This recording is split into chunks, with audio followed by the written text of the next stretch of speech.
বাংলাদেশ থেকে যে আবেগ, ভালোবাসা আর সমর্থন পেয়েছি তা সত্যিই আমার হৃদয় ছুঁয়ে যায়।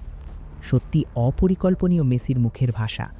আমি যখনই দেখি বা শুনি হাজার হাজার বাংলাদেশি আর্জেন্টিনার জার্সি পরে গভীর রাত পর্যন্ত জেগে আমাদের খেলা দেখে, জয়ের আনন্দে রাস্তায় নেমে উদযাপন করে, আবার পরাজয়ের কষ্ট নিজের মনে অনুভব করে, তখন আমার মনে হয় ফুটবল সত্যিই মানুষকে এক করে দিতে পারে।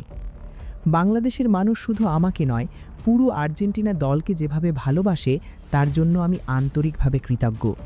ভাষা, সংস্কৃতি কিংবা হাজার হাজার কিলোমিটারের দূরত্ব এসব কিছুই আমাদের আলাদা করতে পারেনি।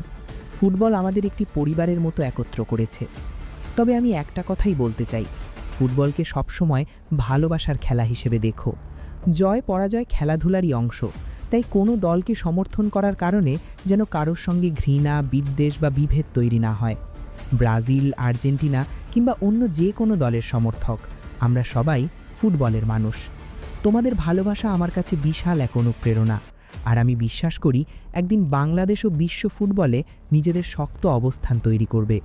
তোমাদের তরুণরা স্বপ্ন দেখুক, কঠোর পরিশ্রম করুক এবং ফুটবলের প্রতি ভালোবাসাকে ইতিবাচক শক্তিতে পরিণত করুক।